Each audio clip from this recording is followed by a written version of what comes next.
Hi, I'm Shiloh Bates, and welcome to the CLO Investor Podcast. CLO stands for Collateralized Loan Obligations, which are securities backed by pools of leveraged loans. In this podcast, we discuss current news in the CLO industry, and I interview key market players. Today, I'm speaking with Greg Borenstein, the portfolio manager of the Ellington Credit Company, ticker EARN, E-A-R-N, a closed-end fund focused on CLO equity and junior mezz. We talk about EARN's conversion from a mortgage REIT, the backdrop for CLO equity and mezz, why CLO equity captive funds are negative for the CLO market, and if math majors are the best CLO investors. Throughout the podcast, we talk about tails, which in CLO parlance refers to loans trading below 90 cents on the dollar. One legal disclosure is the views expressed in this episode regarding EARN and other securities are solely those of the guest and not endorsed by Flatrock Global. Listeners should rely on the fund's official filings and disclosures when evaluating investment merits. I'm always looking for interesting guests to have on the podcast. Email us at info@flatrockglobal if you'd like to come on. And if you're enjoying the podcast, please remember to share, like, and follow. And now my conversation with Greg Borenstein.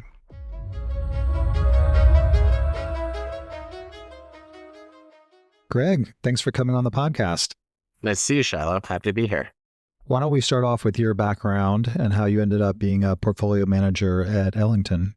Sure. So I had the privilege of starting in 2007 at Goldman Sachs on actually at the time what was a prop desk, since those existed back then, where the desk focused on structured credit, a lot of CLOs, but also some credit derivatives and some other things.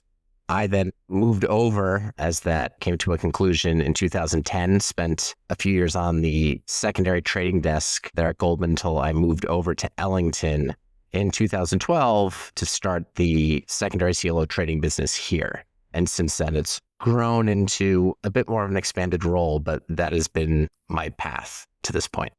Okay. So what have you found interesting about CLOs? Why gravitate towards this asset class? I think what's interesting about it is the ability to generate a superior risk-adjusted return. And I think when you think about the breakdown of what gives you a return off of an investment across markets, you potentially have a risk-free rate, which right now is more than zero. You also have your credit spread risk premium. And oftentimes when you look at more liquid markets, that's almost implying a default rate if you were to look at things in high yield or IG.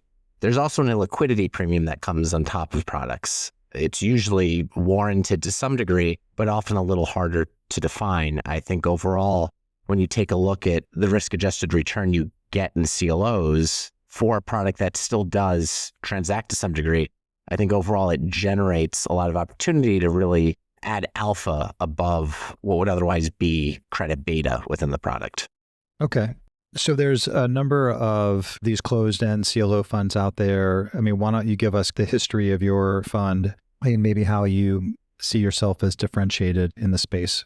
So EARN is a little bit unique. While it is a CLO's closed-end fund now, it was actually a agency fund, and EARN has been around for over a decade, as the precursor to this was trading more agency pools and that sort. And so the firm decided to repurpose the vehicle and convert it into a CLO closed-end fund for a variety of reasons.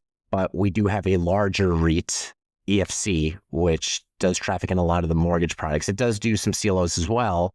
So I think from a public vehicle standpoint, the firm's had experience with both the larger and the smaller REIT on that space.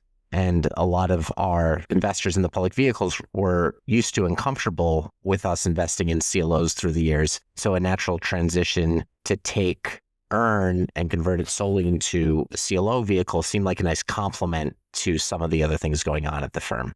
Is part of the rationale there that the closed-end CLO funds have historically traded at premiums to book value? So maybe to capitalize on that? We have a board on EARN, which all these closed-end vehicles will have. And the board certainly saw the benefit, considering the precursor to this was trading at a discount. And overall, the popularity of some of those agency mortgage REITs simply weren't growing as much. And so I think taking a look at the attractiveness of the CLO closed-end space, with the ability to trade more at book and offer the ability for shareholders to benefit from the growth and scale of a vehicle like that certainly was one of the compelling reasons to the board to be in favor of the conversion. Okay. Have you guys fully converted EARN into CLOs, or are there still some mortgage securities in there? No, it is fully converted. Actually, this is a unique story at the end of it. But we first started adding CLOs to EARN at the end of 2023, I think in the fourth quarter or so, September, October-ish. And from there, we telegraphed in our earnings call that we were beginning to do this. We eventually came through and announced our intent to convert this to a CLO closed-end fund, which was a very long and interesting process to take an existing REIT, de-REIT it, and then eventually transfer it over to a CLO closed-end fund. The technical conversion date was on April 1st. And so we really had a interesting time with that, as April 2nd was Liberation Day. It was after the conversion, though, up until the very end, that we did need to keep a certain amount of the portfolio in certain mortgage-related items. And so immediately after the conversion, very early on in April, we finished selling the remnants of the mortgage pool and fully converted everything into CLOs. And today, as it stands, it's all in CLO-related investments. So again, a number of these vehicles out there now, seems like a growing list every year. How do you guys see yourself as different from peers? So EARN's overall objective is to create a discussion with the board an attractive and appropriate dividend, while also looking to preserve NAV through CLO investing. I think what may separate EARN a little bit from some of the other competitors is we have a far higher concentration in mezz than maybe some of our peers. Right now, we see, as of the latest portfolio, close to an even split between equity and debt. And that can change based upon the opportunity. But at the moment right now, we see debt to be attractive enough to scale that up. We also will have a portion of the capital allocated to Europe, and that can be taken up or down depending upon the opportunity we see there. So we do try to increase the breadth of the market that we can invest in depending upon the opportunity. Okay. Well, I think the allocation to mezz in a year like this was definitely a good call.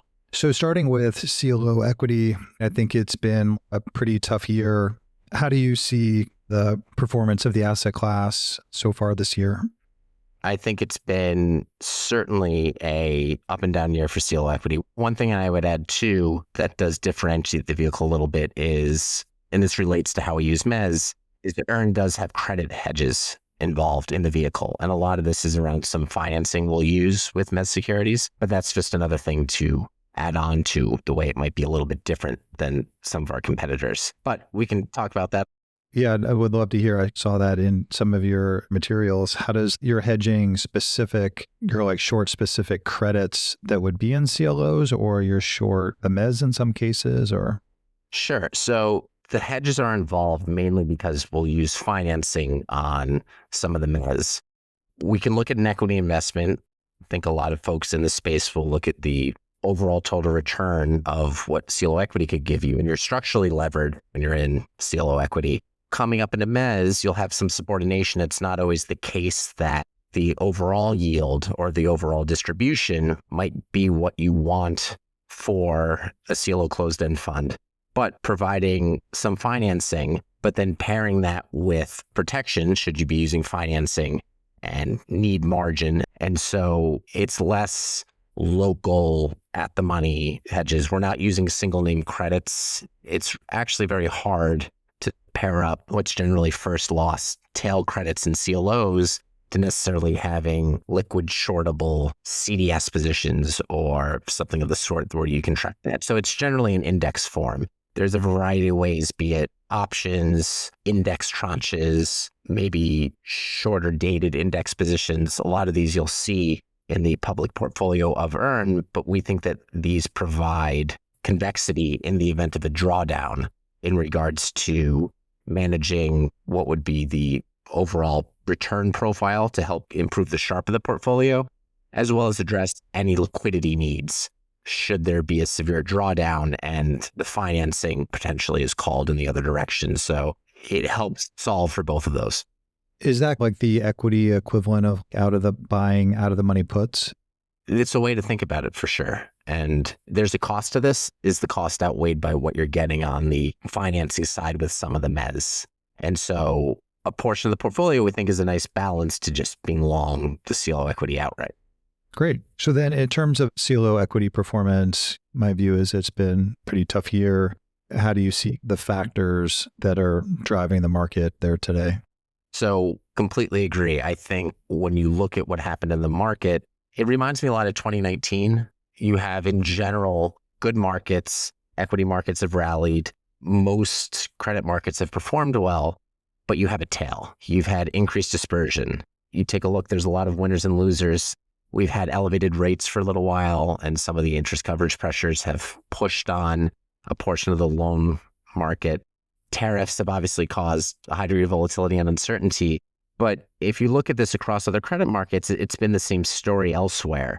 The high yield index it's 100 names of high yield CDS positions.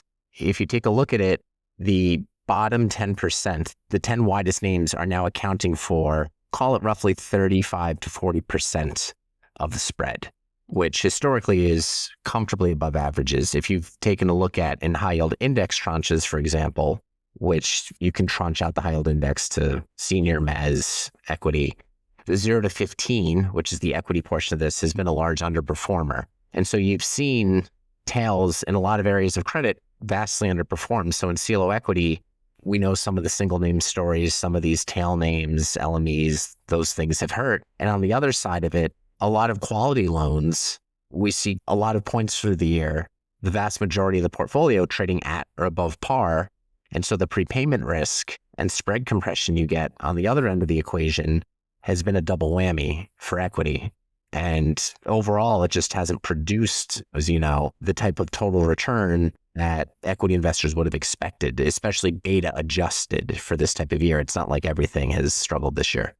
I mean, from my perspective, I'd say it's an uptick in defaults, and people quote defaults a lot of different ways. I mean, if you look at just actual traditional bankruptcies, not elevated really, but if you look at throw in the LMEs, the out-of-court restructurings, and you just throw in the fact the tails that you've been talking about are loans that have traded down, probably haven't defaulted, but in CLO equity, you feel the pain of that as well. So really any loan that trades below 90 is an issue. And there's lots of these loans out there. So that's feeling pain on the loan loss side.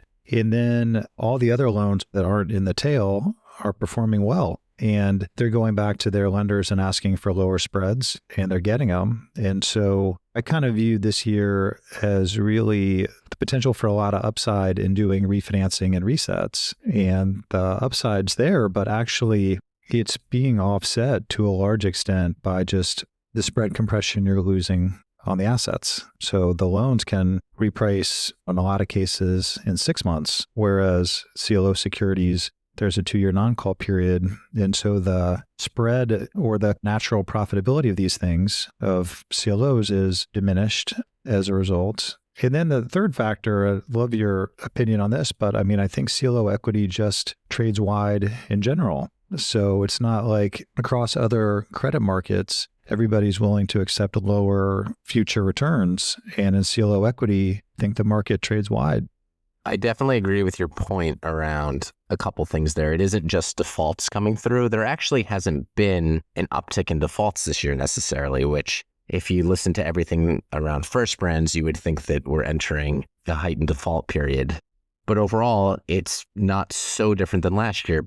But you also have things like distressed exchanges that aren't technically defaults, but there's an impairment that comes in. And for certain CLOs, loans trading down, especially if there's a downgrade risk, can potentially put cash flows at risk too. So it isn't just a function of losses, to your point. And I agree there that the hit of the tail plus the refinancing of the spread compression has not been enough to offset what's generally been a nice year of CLO liabilities coming in and tightening. But with 2-year non-calls, it's more of a step function and how that may be monetized. So some unique deals may have benefited this year, but as a whole, it's been a tougher story.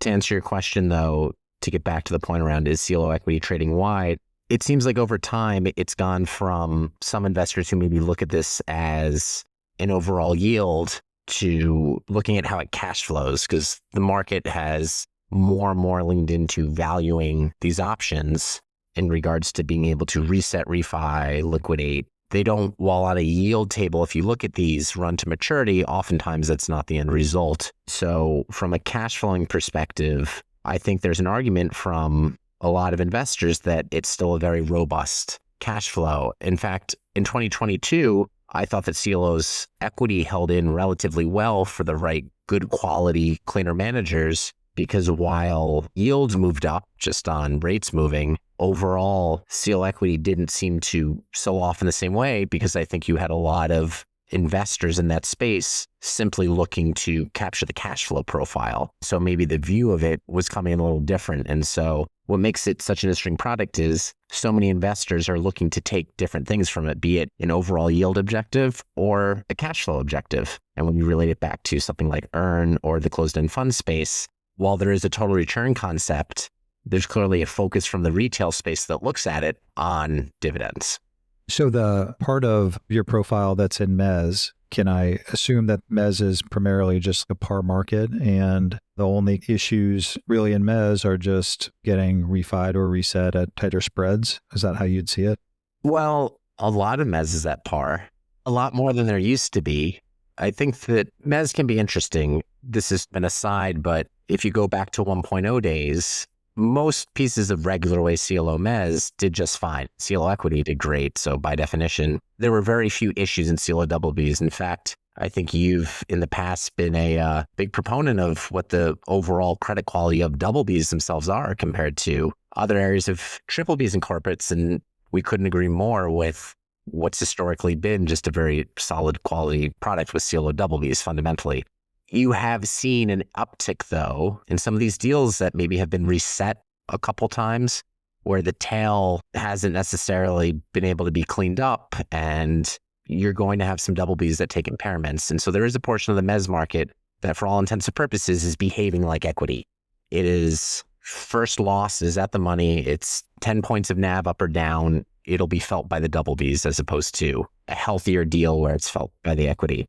So away from some of that and away from a handful of other potential situations, right now we see a lot of mezz, to your point, close to par. And unless there's a low coupon issue, anything that's trading at a discount is starting to pick up credit risk.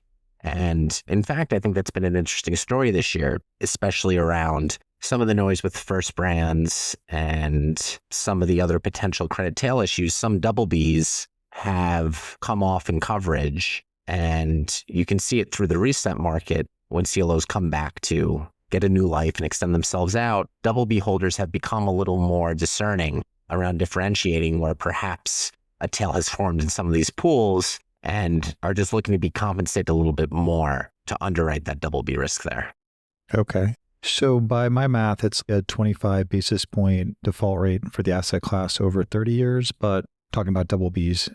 But do you think fundamentally going forward, that's not the number? Do you think it's higher going forward? Or one thing is the spreads on BBs are higher. So that's a fundamental change. Sure. We don't know for sure what it will end up being. But in terms of the BBs that are ultimately retiring beneath getting par back at the end, I'd expect that it's going to pick up based on what we're seeing in the market. To your point, it may still end up being a positive total return. Getting some of these coupons above what's a higher base rate right now produces very nice cash flow. And so net of that, the BB investors still may be all right with that. What's interesting about BBs, they're not digital necessarily. An impairment may mean 90 cents on the dollar. So it doesn't mean it's necessarily going to zero. But overall, in terms of things that may take some degree of loss, I'd expect that you're going to see more than 25 basis points. Okay. So as you guys grow your fund, are you seeing more of the opportunities in mezz, or is CLO equity trading cheap here and you'll take advantage of that? Well, as someone who generally sources their opportunities in the secondary market, it's an easy answer to say we do both. And it just depends where the opportunity is and where the price is coming. I think overall, we've tended to shift, considering everything we've talked about with some of these issues around dispersion, credit issues, compression, where we've started to favor mezz a little bit more through 2025 and lean into that at some point. That being said, there are still interesting opportunities in equity. I think, as you were saying before, some of these equity pieces have backed up, they've widened, they produce good cash flow profiles, and some of these managers have done a very nice job. When you look at the better quality managers in the CLO space, maybe their loss rates are a little bit lower. Maybe they're able to obtain debt levels that are better, that are tighter. So for the equity, not as much credit risk needs to be taken to be able to give you a good return. So in some cases, there's so much differentiation when you get into the CLO equity space. You have unique managers, you have unique vintages, you have unique docs. So no two deals are alike. And in some cases, I think there's definitely opportunities to be had in CLO equity. We've just found that looking at the numbers in terms of where we've rotated our portfolios, it's tended to favor going into mezz to have the subordination and protection from some of these idiosyncratic concerns. Okay. So I think one of the things that's maybe different between our firms or me as an investor is I do a lot of private credit CLOs, and there we buy in the primary. That's where you can write a big check. But for broadly syndicated loans where you guys are playing, you can do primary or you can do secondary. And it sounds like your preference is secondary. And I know your background is working on a CLO trading desk, but why do you see the better opportunity in the secondary versus primary? So I'd also say that we do have positions in sort of the middle market private credit side. It's not the majority of the portfolio, but I think there has at points in time been some very attractive opportunities there. I'm not sure your take, but some of these folks have been doing it a very long time, have done a great job. You look at the loss rates, you talk about double B loss rates. I'm sure I don't have to tell you about the loss rates going back decades of some of the better managers in that space. And on top of that, for the rating, there's generally pickup in spread and subordination. You can make the argument, obviously, these are not always as diversified. So from a rating agency model perspective, that forces the subordination issue more. There could be chunkier hits there. So you are trusting the manager on these larger positions that they're taking and knowing, but the numbers have borne out for those that have been around long enough that some of those that do it well, it's not been an increased credit risk versus regular way credit. So I think there's a portion of that that is interesting. That said, I think why we like secondary the way that we're set up, we have other pockets of capital, and the lens that we view things is how do we produce a superior risk-adjusted return in the assets that we buy. And so the transparency that we get in the secondary market, our ability to analyze bonds, we just have a greater degree of confidence when we know the portfolio. Broadly syndicated loans have prices. You can see price depth, you can see transactions. And with that information, you can discern probabilities.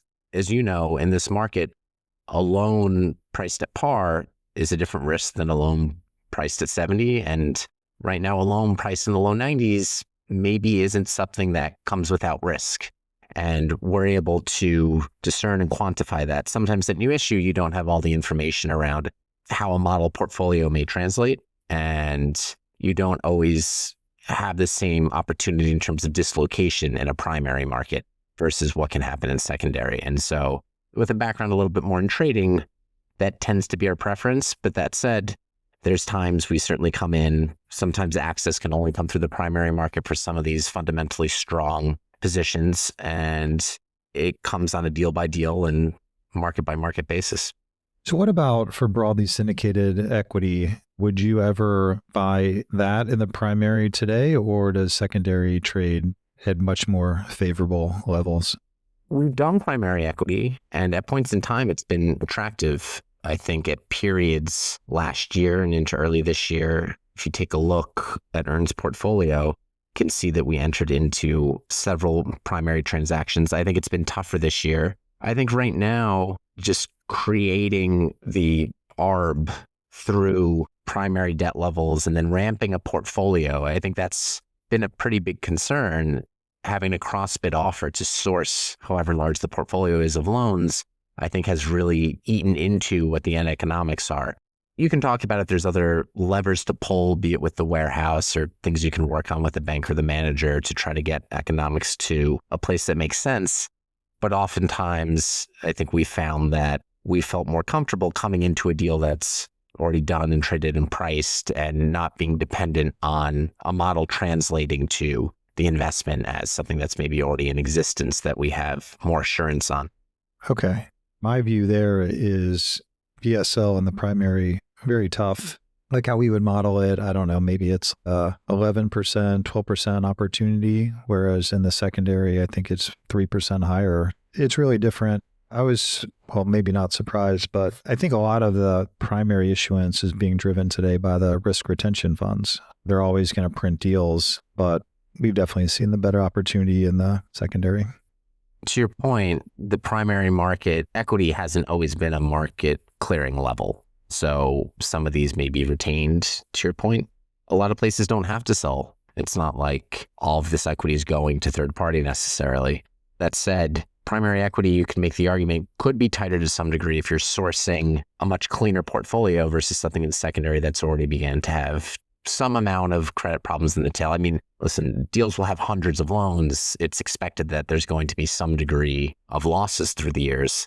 And with some deals, depending upon where in your life cycle you are, the shorter you get with CLO equity, the more your value shifts to ultimate PO return on the loans and away from the cash flows. And so depending how you want to assess that risk, that can, I think, influence the return a bit. But overall, I don't think it changes the sentiment that I think we both tend to agree on, which is there's better value in secondary than primary as of today, generally. Okay. And then I think one of the key things for our asset class is just going to be, we talked about how loss rates on loans are elevated. Do you see that as something that continues well into next year and beyond, or is it that we're working through and restructuring the weaker loans in our CLOs and that once we get through that process, loss rates will decline substantially and profitability in the trade will come back? Well, there's two things there. The second part around profitability and the trade coming back, as you know, there's a few other factors that go into the equation. If all of a sudden AAAs go back to pre-crisis levels, that would help. So. Yeah, it's the LIBOR plus 25 bips. Yeah. So barring other things that do influence that, I think that from where we are here, there's no reason to see why this environment changes immediately. I think that there's potentially some constructive factors coming in if rates ease. From our conversations with managers, there's definitely a view that some of these companies need it.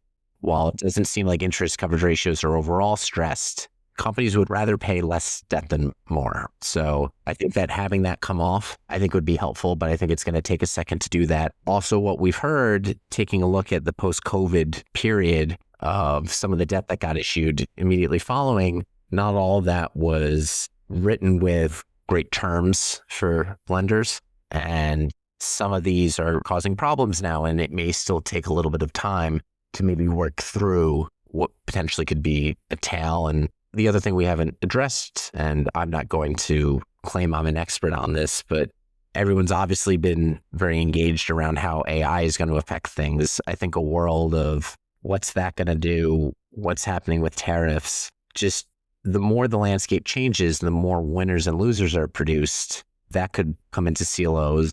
The large majority of loans may be fine, but if events are happening that may stress certain tails and whatever that specific shock may be, that could lead to slightly more elevated losses persisting for a little bit of time. So while long term, some of these things may be constructive, I'm not sure how long it'll take to finish working through the exact state we're in right now. Okay. Well, coming back to my comment on the risk retention buyers of equity, my opinion is that risk retention funds just muck up the entire market for us because, they're creating CLOs, they're calling this capital, they're buying the equity in deals that I wouldn't sign up for, and I assume you wouldn't sign up for either in a lot of cases. And by doing that, they're keeping loan spreads tight. So that's more demand for loans and it's more demand for CLO liabilities. This issuance that, in my opinion, is non-economical results in lower loan spreads and higher CLO financing costs. And if this wasn't a big part of the market, I think our asset class, I'm talking about equity in particular, would be much more profitable. but instead you have all these non-economic actors creating CLOs. That's my opinion. I'd love to hear what you think. It's impossible to disagree with that. Taking a look at the way the CLO market's evolved, in some senses, you think about the popularity of it. You quote a 25 bp loss rate historically on double Bs. This product was a big winner from the financial crisis. You think about what was going on in structured credit, some areas, CDOs and CLOs, I remember trying to explain to people, this is a little bit different. These are real corporations beneath here. And not only was debt fine, equity had a great return. There's some things that were serendipitous to both the way the vehicles worked as well as the market we had on the return that allowed CLO equity to really take advantage there. But when risk retention came in and a lot of these managers were forced to try to solve for this, I think a lot of these arrangements were struck. A lot of money was raised. There's a lot of money that's been raised for a lot of things. And even though risk retention was fairly quickly repealed by the time we actually got to it, I think a lot of investors see the value in a profitable CLO management platform. And sometimes the equity can be linked to that. So the economics of someone investing in a fund captive to a manager might be a little bit different than what those economics would be for a third-party investor. So they're not necessarily solving for the same equation that you may or I may when we're looking at entering the transaction. And it's not always even they have some agreement that gives them different cash flows. It's more, there is some bigger picture valuation that is going on in some of these cases that is just going to take a much longer time to play out. Well, for me, I'm just looking for attractive risk-adjusted returns. I don't have any other goals in the asset class, so I appreciate that. So the closed-end funds that focus on CLO equity, usually they trade at premiums, but this year they're trading at some discounts. And I believe how it works is you need to be trading at a premium to grow and to issue more shares. So what's the crystal ball on seeing a return in a more stable or higher share price that enables these funds and yours to grow?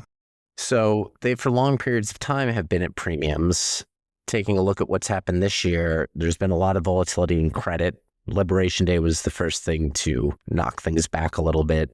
And looking at some of the idiosyncratic issues that have come through the market, I think it's just led what's predominantly a retail investor base to have been a little concerned around what is the risk in maybe some of these vehicles. Even though I think a lot of my peers and I would discuss this isn't a private security that has no liquidity on it and isn't necessarily being valued correctly.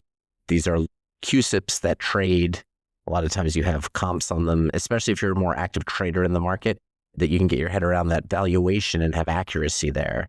So it seems like the investor base in the market is going to have increased comfort with what they deem as the risk in these vehicles.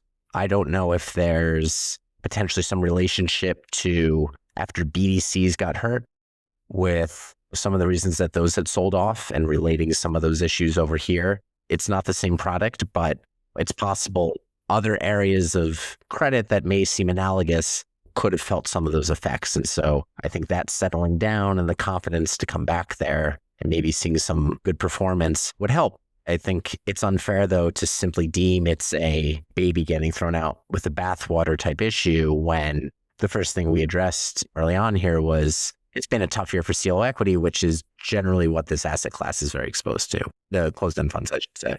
So one thing about the closed-end funds that might strike people is just how the distribution yields are very high. And part of that is because CLO modeled equity returns are high. But another part of it is that when the CLOs produce their tax statements, a lot of times the taxable income coming from the CLO is higher than where the company might think returns or profits are going to actually be. So you have a little bit of a mismatch.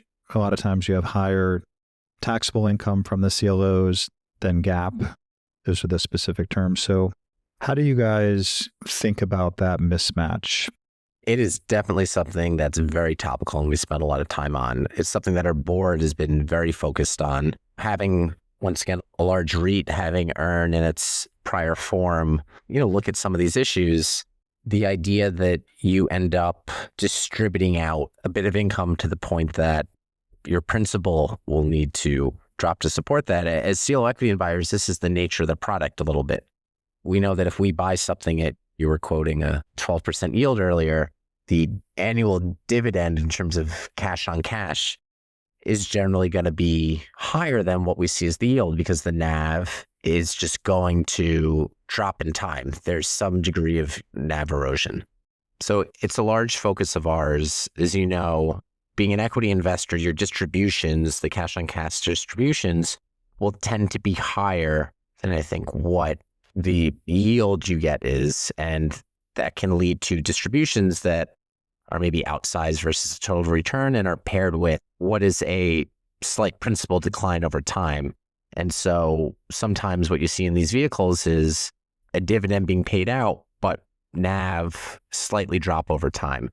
I think it's certainly a concern, and it is a reason why we do keep a portion of the book trading in mezz, having things that pay off at par. It's harder to find it in this type of market, but in a market that maybe provides the opportunity where you can buy mezz at a discount, you can actually have a pull up in that value, and paired with equity, it can produce an overall profile that produces a good appropriate dividend and also a good book value. It preserves good book value, and weighing those together, I think is important because overall, both of those should matter and are part of the objective when providing the right type of risk-adjusted return ultimately to shareholders. Well, the nice thing about mezz, to your point, is that it's very clear what your income is and what is return of principal. So that makes it easy. So then you're part of a successful hedge fund, and I imagine that a lot of the strategies around your firm are held in pretty tight confidence, and you don't want what you're doing to get out into the market. Whereas for the CLO closed-end fund, you're a public filer on Edgar. That's the SEC site. And so everything that you own is put out to the world on a quarterly basis. And I'm wondering, is that a little bit of a culture shock around the firm? It was definitely something that we weren't sure how it was going to go. And our holdings will be out here. It honestly has been less of a big deal. It's honestly been helpful so far because the amount of times someone has come into us to say, hey, you're a holder of this. We want to take a corporate action on doing something with this equity. As you know, Shiloh, the market, everyone's generally very cordial. And with so many places issuing as well as investing, I think that it has a degree of camaraderie and professionalism where people aren't adversarial with each other.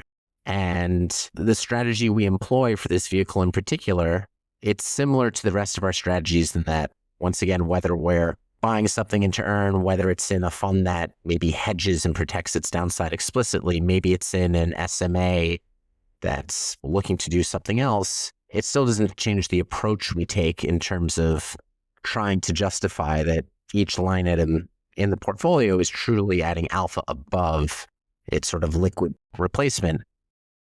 I saw in your bio that you have a bachelor's degree in applied math from Johns Hopkins. I studied financial mathematics for a master's degree.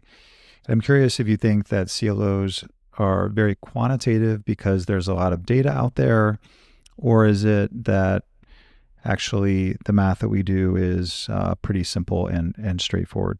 I think it's helpful. It's interesting. We were having a conversation recently on the desk where a lot of members of the team have math backgrounds. And I do think it was helpful. I think that coming up, I started on a prop desk that had a few other things going on, and especially will trade things like credit derivatives. And I think in that area, it's pretty helpful. I think that, in CLOs, you see a lot of different backgrounds. You can see quantitative math engineering backgrounds. You see law backgrounds, all the document work, things like that. I'm probably biased just because of my approach to the market, but I think that it can be a successful background in that it sort of teaches you to think about different outcomes, weigh different probabilities, understand uncertainty and variance, and maybe overall, be it from a portfolio management angle or be it from the way a CLO actually works, just the value and the implications of things like diversification. So I think it's a little bit about the view and how you think about things. Whereas I think that now there's so many very high quality third-party analytics. It isn't valuing the security will necessarily be impossible for someone without a higher degree. But I do think it's helpful, especially I think about the way that we operate here in terms of the general strategy, which is having a lens through looking at things as risk. And I think that helps you do a lot there, having strong quantitative backgrounds. But I'd be curious to hear your view on this since you're the highly educated one. Well, I didn't want to say that, but what I found is that in my studies, I was a political science undergrad, and I do have a few master's degrees, and one's in public policy. And for those areas, if you want to do well, if you want to get an A, it's really just about how much you're going to study. And so basically, most people can get an A if they really apply themselves. But for mathematics, I don't think that's how it works. At some level, people just tap out. And the tap isn't, oh, I don't have more time to put in. It's just you realize that your mind isn't capturing the high level of mathematics that other people in the classroom are. And you realize that. And so you get pushed really hard in mathematics, and you get to whatever level you can attain. And then you start working in CLOs, and I don't do a lot of financial mathematics. The complicated things I did in school would be like partial differential equations or stochastic calculus. I'm definitely not doing either of those in my normal day here. But it just gives you the confidence with numbers that if you can be successful in applied math, whatever level you got to, most of the mathematical challenges that you came across in university will be just much harder than anything you face in your day-to-day job. And so it's just that mathematics really just kind of builds up your confidence. And if you get to a high level in university, that'll help you a lot in the workplace. Ellington has a very strong academic culture to it too. And so I think you see a great deal of that here in terms of hiring a lot of quantitative backgrounds, especially think about Ellington was founded in 1994 as more of a mortgage shop initially, but back then the edge you had in terms of being very quantitative and analytical in the earlier days of these types of products made a huge difference. And to your point, I don't think it's that you're going to be doing Lagrangian multipliers on the desk or anything, but your comfort with numbers and just understanding in terms of your thought process, way to think, and the way that these products may behave, concepts of things like duration and convexity we talk about in the market, but to have a sense for the way correlations may work, the way one thing may move when another starts moving. I think it's a helpful mindset to have and approach it. And one last funny story, you think about the rigor of it, having gone to Johns Hopkins, it did not have a reputation for grade inflation. And you'd see kids in the engineering school wearing around t-shirts that said, without my C, your A is meaningless. I think it was true. So in a world where you hear things about that going on. Well, I studied financial math at U Chicago, and there's definitely no grade inflation there that I remember. It's on a bell curve, and if everybody in the class is smart and applying themselves, some people are going to do well and others won't. And that's how they do it. Well, that's how math people will grade themselves. Fair distribution. So, So Greg, is there anything topical that we haven't covered? No, I think we've touched on a lot of things. I think that it's an interesting time in the market. I think it has been a little bit of a frustrating year, I think, for folks down the stack, as we talked about with some of these credit issues. And I think it'll be interesting to see how the market moves forward. We mentioned First Brands earlier, just because it's impossible to have a CLO conversation with not mentioning it. But if you take a look, this wasn't the most unique thing to ever happen. Defaults do happen in the CLO market constantly. So does it reveal what the investor base is maybe worried about with what's going on in certain areas of credit or lending or things like that? So as much as I'd be curious to hear your point of view broader outside of CLOs, will you see the market may be negatively or positively impacted by things we may see in other large areas that have grown a lot or are changing or things like that? Great. Well, Greg, my closing question is always describe a CLO in 30 seconds. A CLO is a way to pull together a bunch of risk from corporations looking to finance themselves And by putting it into a tranched out structure, you're increasing the demand for those underlying companies by tranching out the risk to be able to send it to a more diversified investor base. Rather than finding folks to simply buy the loans outright, you're creating a AAA profile for AAA investors, you're creating an equity profile for equity investors and everything in between. And this structure benefits those underlying loans in terms of increasing demand through the structure. Good stuff. Well, Greg, thanks so much for coming on the podcast. Thanks, Shiloh.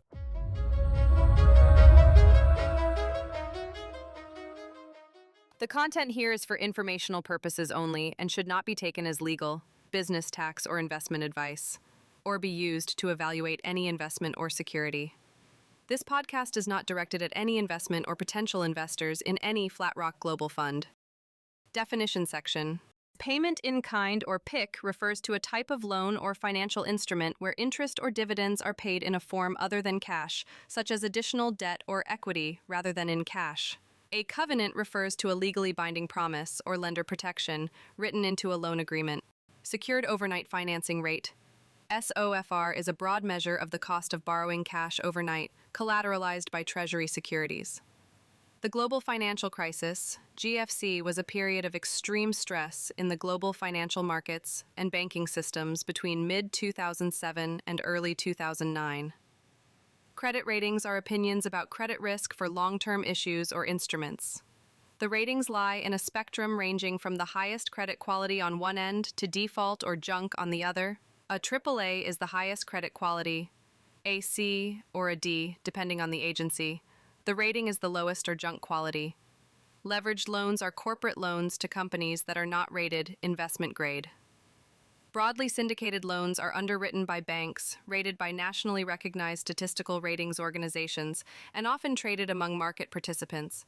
Middle market loans are usually underwritten by several lenders, with the intention of holding the instrument through its maturity. Spread is the percentage difference in current yields of various classes of fixed income securities versus treasury bonds, or another benchmark bond measure. A reset is a refinancing and extension of a CLO investment period. EBITDA is earnings before interest, taxes, depreciation, and amortization. An add-back would attempt to adjust EBITDA for non-recurring items. LIBOR, the London Interbank Offer Rate, was replaced by SOFR on June 30th, 2024.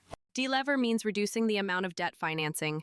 High-yield bonds are corporate borrowings rated below investment grade that are usually fixed rate and unsecured.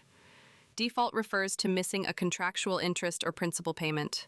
Debt has contractual interest, principal, and interest payments, whereas equity represents ownership in a company.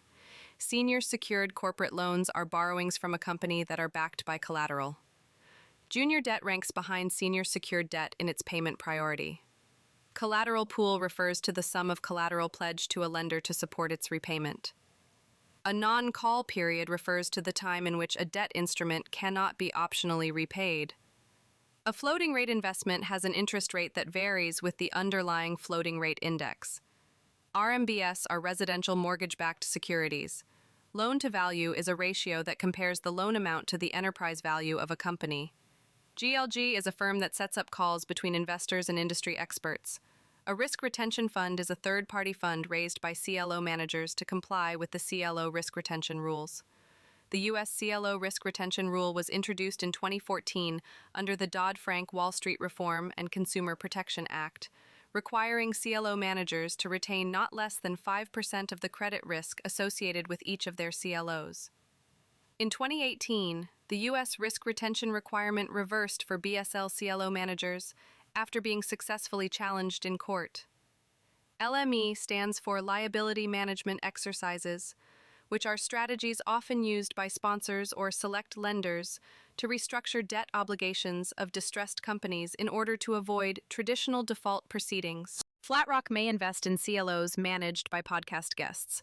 However, the views expressed in this podcast are those of the guest and do not necessarily reflect the views of Flatrock or its affiliates. Any return projections discussed by podcast guests do not reflect Flatrock's views or expectations. This is not a recommendation for any action, and all listeners should consider these projections as hypothetical and subject to significant risks.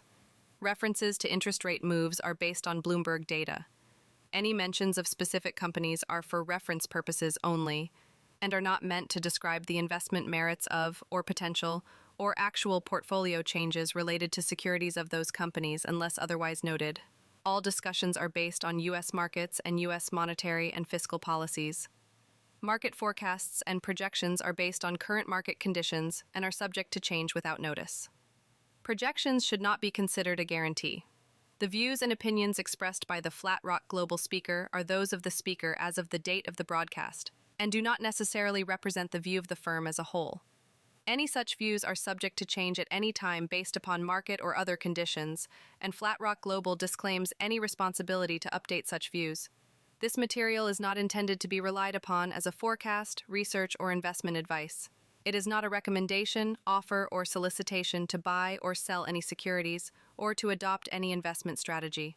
Neither Flatrock Global nor the Flatrock Global speaker can be responsible for any direct or incidental loss incurred by applying any of the information offered.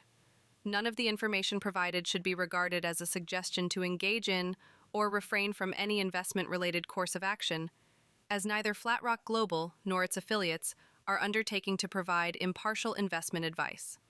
Act as an impartial advisor or give advice in a fiduciary capacity. Additional information about this podcast, along with an edited transcript, may be obtained by visiting flatrockglobal.com.